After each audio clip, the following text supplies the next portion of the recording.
Welcome to Nisa's kitchen. ഇന്നത്തെ നമ്മുടെ special recipe spicy beef masala. ആവശ്യമായ ഇൻഗ്രീഡിയൻസ്: 1 കിലോ ബീഫ് കഴുകി വൃത്തിയാക്കി എടുത്തിട്ടുള്ളത്, ഒരു 3 സവോള ചെറുതായിട്ട് അരിഞ്ഞത്, ഒരു വലിയ കഷ്ണം ഇഞ്ചി ചതച്ചത്, ഒരു 10 വെളുത്തുള്ളി അരിഞ്ഞത്, കുറച്ച് തേങ്ങാക്കൊത്ത്, പിന്നെ ഒരു വലിയ ടൊമാറ്റോ അരിഞ്ഞത്, 3 പച്ചമുളക്, കുറച്ച് കറിവേപ്പില.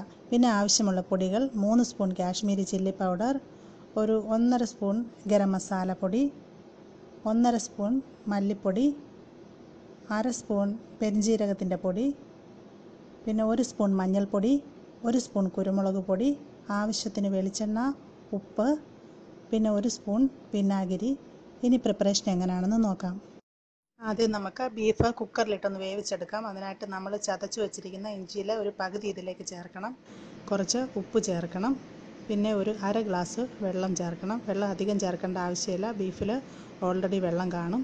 ഇനി നമുക്കിതൊന്ന് വേവിച്ചെടുക്കാം. ഇനി മസാല തയ്യാറാക്കാം. അതിനായിട്ട് ഒരു പാൻ അടുപ്പിൽ വെച്ചിട്ടുണ്ട്. ഇത് ചൂടായ ശേഷം കുറച്ച് വെളിച്ചെണ്ണ ഒഴിച്ച് കൊടുക്കാം. ഇനി ഇതിലേക്ക് അരിഞ്ഞു വെച്ചിരിക്കുന്ന സവോള ചേർക്കാം.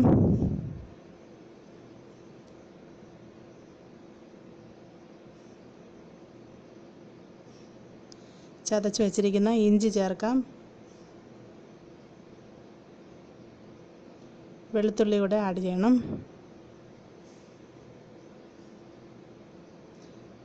പിന്നെ ഇത് നന്നായിട്ട് മിക്സ് ചെയ്യണം. നമ്മുടെ സവോള മൂത്ത് ഒരു ഗോൾഡൻ ബ്രൗൺ ആകുന്നത് വരെ ഇത് വിട്ട് ഇളക്കി കൊടുക്കണം. ഇപ്പം നമ്മുടെ സവോള നന്നായിട്ട് മൂത്തിട്ടുണ്ട്. ഇനി നമുക്കിതിലേക്ക് പൊടികൾ ചേർക്കാം. മുളക് പൊടി, മല്ലിപ്പൊടി, പെരിഞ്ജീരകത്തിൻ്റെ പൊടി, മഞ്ഞൾപ്പൊടി, കുരുമുളക് പൊടി. ഇനി ഇതെല്ലാം നന്നായിട്ട് മിക്സ് ചെയ്യണം. ഒരു 3-4 മിനിറ്റ് ഇത് ലോ ഫ്ലെയിമിലിട്ട് ഇതിൻ്റെ പച്ചമണം മാറുന്നത് വരെ കുക്ക് ചെയ്യണം. ഇപ്പം നമ്മുടെ പൊടികളെല്ലാം നന്നായിട്ട് മൂത്ത് വന്നിട്ടുണ്ട്. ഇനി ഇതിലേക്ക് നമുക്ക് തക്കാളി ചേർക്കാം.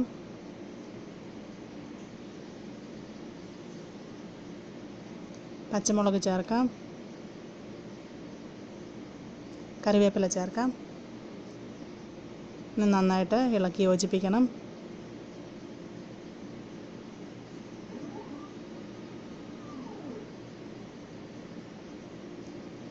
പിന്നെ ഇതിലേക്ക് ഒരല്പം വെള്ളം ചേർക്കാം.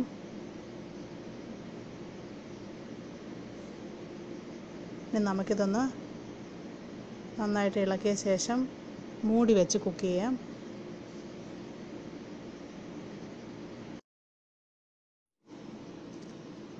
ഇപ്പോൾ തക്കാളി നന്നായിട്ട് വെന്തുടഞ്ഞ് വന്നിട്ടുണ്ട്.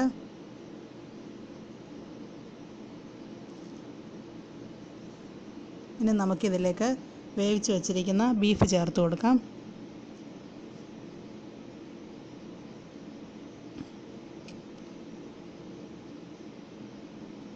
നന്നായിട്ടൊന്ന് മിക്സ് ചെയ്യണം.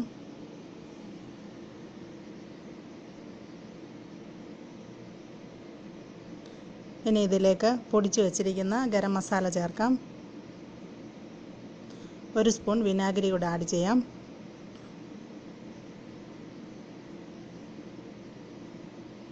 മിക്സ് ചെയ്ത് കൊടുക്കാം.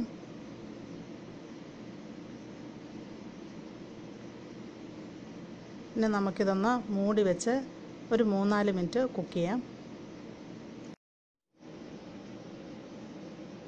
അടപ്പ് മാറ്റി നോക്കാം. ഇപ്പം നമ്മുടെ കറി നന്നായിട്ട് തിളച്ച് വന്നിട്ടുണ്ട്.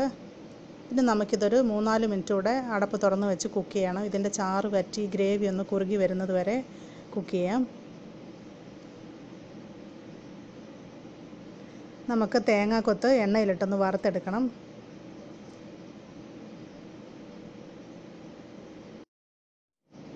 നമുക്കിനി വറുത്ത് വെച്ചിരിക്കുന്ന തേങ്ങാക്കൊത്ത് നമ്മുടെ കറിയിലേക്ക് ചേർക്കാം. ഇനി ഇതെല്ലാം കൂടെ നന്നായിട്ട് ഒന്നും കൂടെ മിക്സ് ചെയ്യണം. നമ്മുടെ കറി റെഡിയായി കഴിഞ്ഞു. ഇതിൻ്റെ ഗ്രേവിയൊക്കെ കുറുകി കറി നല്ല തിക്കായി വന്നിട്ടുണ്ട്. ഇനി നമുക്കിതിനെ അടുപ്പിൽ നിന്ന് വാങ്ങാം. നമ്മുടെ സ്പൈസി ബീഫ് മസാല റെഡിയായി കഴിഞ്ഞു. എല്ലാവരും ട്രൈ ചെയ്ത് നോക്കണം. ഇഷ്ടപ്പെട്ടെങ്കിൽ ചാനൽ സബ്സ്ക്രൈബ് ചെയ്യണം. Thank you.